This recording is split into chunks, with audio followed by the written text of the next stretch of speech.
Hi, my name is Joe, and this is my story about how Jesus communicated with me.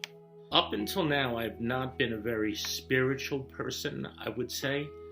I have not been a churchgoer. I did go as a kid, but I have not gone recently.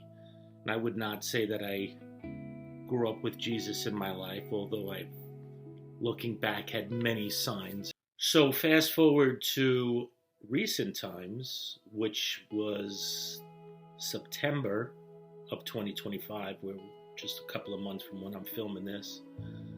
I was pulled into the office and said, "Hey, your job is being eliminated," which means that I've been taken out of my current job. The funny thing is that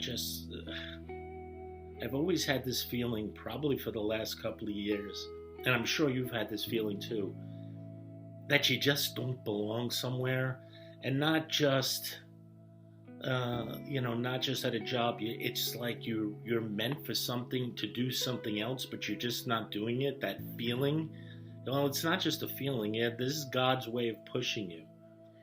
And the last three jobs I had didn't work out, and I know now, you always like, why me, the woes. But this is God's way of saying, listen, you don't belong where you were. You need to find something else. I gave you gifts, and you're not using these gifts. So one of the things that I wanted to do after this job was over was I wanted to get my health back, spiritually, mentally, physically. So I went on a fast. Water fast for a couple of days, which, by the way, I recommend. Makes you feel great. So while I'm on this water fast, I start going through YouTube videos, water fasting, and just wanted to see if it was healthy for you. The doctors say that it's not. Who knows? So I saw this one video of somebody who had died and come back.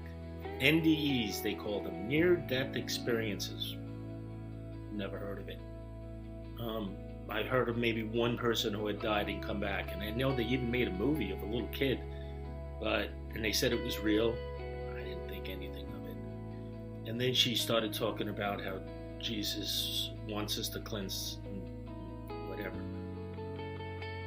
So as I'm looking on YouTube, I'm like, wow.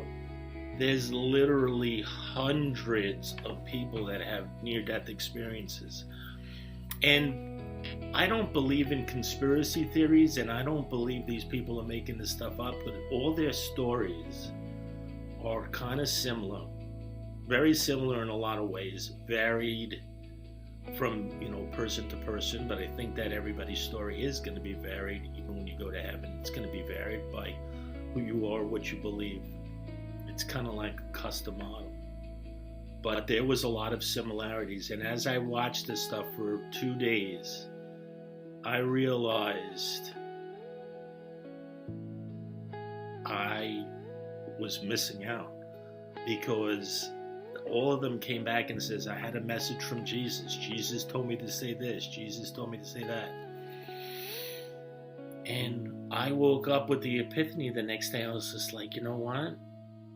Jesus is real. He's here. He's helping me. I've seen the signs. I've talked to people on the other side. I've just been ignoring these things. He took me out of these last couple of crappy jobs that I've had and brought me into the light, and wants to show me that there is a better way, and to use my skills and my creativity, which I thought was phenomenal. That night I went to bed. He woke me up in the morning with an alarm. It was an alarm clock. It was a number symbol. And again, you out there, you're probably like, well, I haven't really heard anything yet. It gets better, trust me. But I knew that night that he had talked to me and he had touched me. And I knew he touched my heart. And I told my family, and I texted them the next day. I said, Jesus just touched my heart. So I was sitting on my couch the next day, and I was just like, wait for my Amazon stuff, and I'm like, I know I have a crucifix, the Jesus Christ gold head that I used to have, that I was given to many years ago. I said, I wonder where that is. So I went in my back room and I started looking for it. And as I'm looking through stuff, I'm finding a lot of stuff like I haven't seen, because when you look through shelves, you're like, oh, I don't like this, I want this. So I looked through this one cigar box that I had as a kid, and it had a little Gumby and Pokey in it, and it had baseball cards and a crucifix. So I was like, well, a crucifix. I says, let me take this. So I took that out of the box and I started gathering some other stuff. And I couldn't find this Christ head anywhere. And I finally went to the last box. And in the last box was my dreaded enemy, the blood pressure machine. Dun, dun, dun. And I put it on, and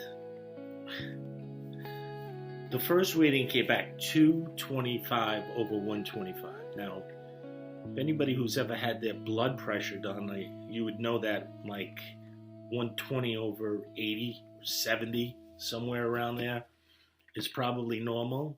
125 over, 225 over 125, which I think was the original reading, which almost means that I'm dead, or I may not make it past this table, or live the next 30 seconds.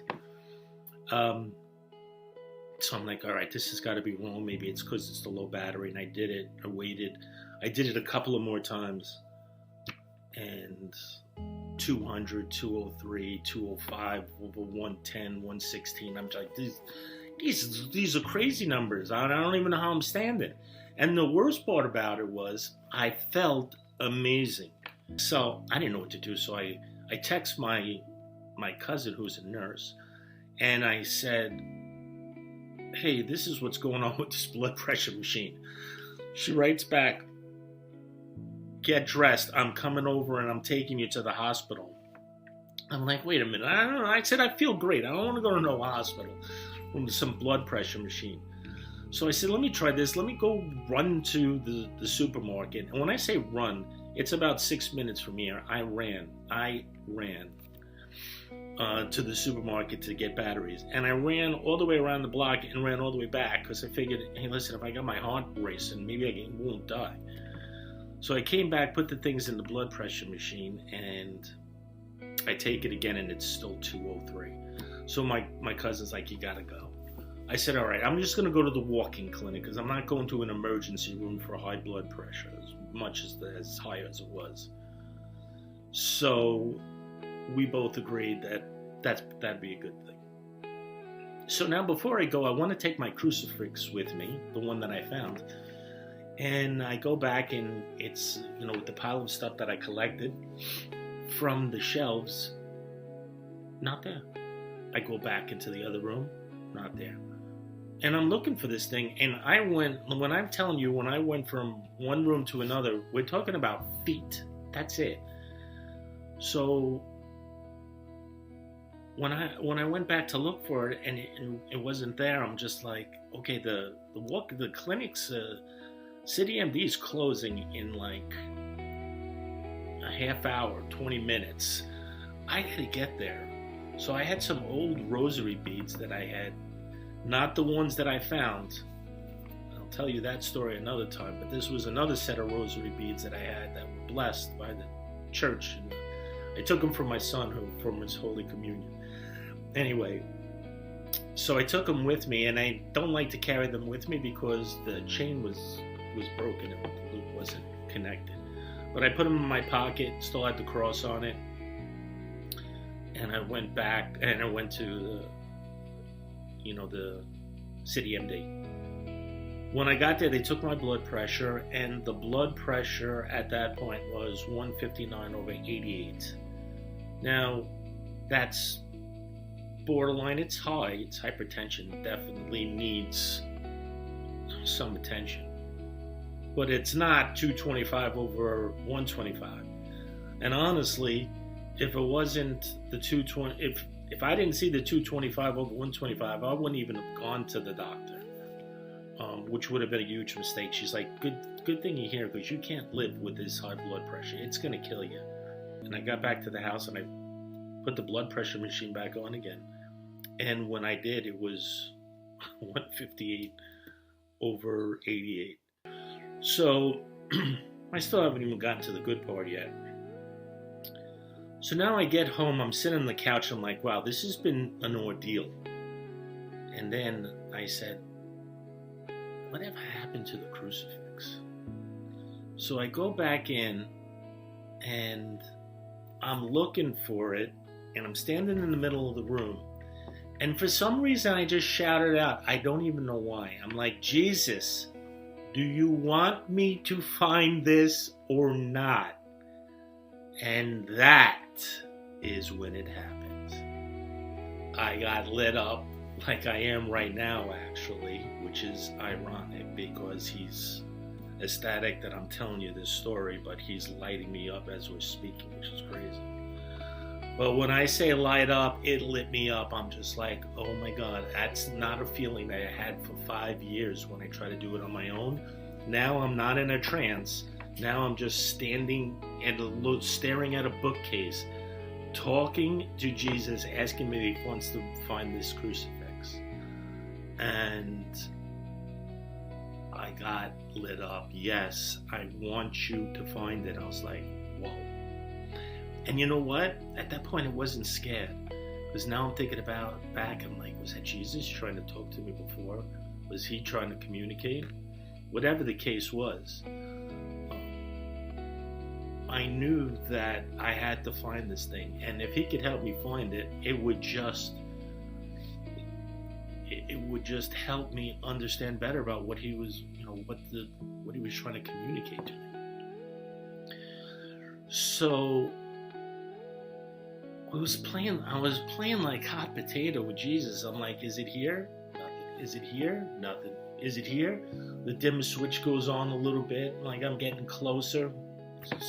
And I'm honestly not making this stuff up. And then I get over to this box and I get lit up, and definitely. And I said, Jesus, this is the box that I found the crucifix in. I said, I know I'm going a little stonad in the head, but I know that I took it out of here. So I opened up the box again. I'm like, there's something you want me to find in here? Because as I'm going through it, all I see is the baseball cards and the Gumby and the Pokey. And he's like, yes, look in there. I'm like, all right. So I'm going through the baseball cards, and as I'm going through the baseball cards, stuck in the middle of it is a picture of my grandmother. A picture of my grandmother who had hypertension, high blood pressure, had a stroke, and died many years later because of it. And she was in a assisted living home. And I used to tell her, take your medication, get your blood pressure checked. And here I was in the same situation, not doing it. And here she died of that. And now I'm staring at a picture of her that Jesus led me to, which is even crazier. I cried. I'm not going to lie. I cried. I cried because I knew the severity of it. I knew that I was just saved. I knew that Jesus was real. I knew that my life would never be the same. October 1st, and I'll never forget the day. This was the day that changed my life. Everything changed. He was speaking through me. And there's no other way to say it. There's no way to say that it wasn't real. He led me right to this thing. But the story continues because as I'm taking the picture, I'm bringing it into the room. As I'm bringing it into the other room, my bedroom, I start to light up. And it was right where I had put the rosary beads when I came back from the City MD. And I'm like, you want me to fix the rosary beads, don't you? And he's like, yes. And again, dimmer switch, all the way up, lightning inside me, energy, powered to the max. So I said, okay. And so what I did then is I took them, and he could even show me where the needle nose pliers were to fix them. I took the needle nose pliers. I had tried fixing those things many times before, but Well, you don't have the right tools, you can't do it. But then even those pliers, boom, boom, boom, I fixed it, made them whole again. And then he lit me up. He's like, wow, that great job. I'm like, he says, Jesus has patted me on the back for fixing the rosary beads. I'm like, this has been some day. So I'm sitting down again and just trying to take it all in. And I'm like, okay, where is the crucifix cross? I still haven't found it. He led me to my grandmother's picture. It was very emotional. It was great. So I went back in the room. I'm like, Jesus, do you want me to find this? And he lights me up, yes. And I'm like, help me. And I'm like over these things. Is it here? Is it here? Is it here? And finally, over the dog's bed on the floor, which I had checked before, it was stuck all the way in the cushion. He lit me up, said, hey, this is where it is. And I look and I just see a little piece of metal there, and I pull it out. And there's the cross. I would have never found it. I'd never found it. It was tucked in this thing. But he led me right to it. And, just playing, is it here? Is it here? Which was totally bizarre. So then I took it inside. It needed to be cleaned. So I was cleaning. I'm like, I have some cleaning solution downstairs. Let me get it. So I go downstairs and I'm in my boiler room. And all of a sudden, dimmer switch lit to the max. I'm like, what do you want me to find? I'm like, you want me to find something. So I'm going around the room, and finally I'm near a cabinet, and I open the cabinet. I don't see anything, but it's here because he's telling me it's right here. So I look up, and clear as day, the Virgin Mary. It was a vase that I had taken from my other grandmother's house. She had passed, and there's only one thing that I took from that house, and that was that vase. And that vase needed to be found. Now Jesus is telling you that you have a whole system behind you. You have people that love you, that are here. He was giving me that clear message. Now, my grandmother's picture, my other grandmother's face. I'm just like, you know what, he's communicating with me right now. It's crazy. It really is. So that's really where my story starts. That's where my life started. I started praying. It was so bad that I actually had to go Google the words to Our Father because I had forgotten them. Can you imagine that? If you're Catholic, you know what I'm talking about. This is something that you've said 1 billion times. The Hail Marys, forgot them. I don't have a great story like I've died and came back and talked to Jesus, but I talk to him every day and I'm alive. And that's the greatest story and gift that anybody can ever have. And it could happen to you. And he's even given me some stuff that helped one of my friends who was in a really bad way, who I love very dearly. And there was certain things that I said to him. He's like, you helped me more than you can ever know and imagine. And Jesus spoke to me to help him. So I'm just here to be a spiritual healer. I remember many years back, my ex-wife was going to a psychic, and she came back and she's like, the psychic said you're a spiritual healer. I'm like, great. How much does that pay? What do I have to do to get that job? Sounds great. So I always knew that I had these special gifts. So before I go, I just would like to say this. It is the path for everybody. But when you switch and you go on the other side, you are going to have to face some demons. I'm not going to lie.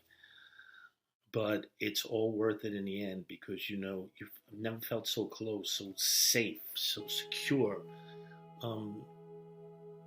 I've never been at peace in my mind like I have right now. So please look out for some more videos. Felt compelled to make this one. If you have any questions, just drop it in the comment section. Like I said, I've never done this before, but I'd be more than happy to answer any questions.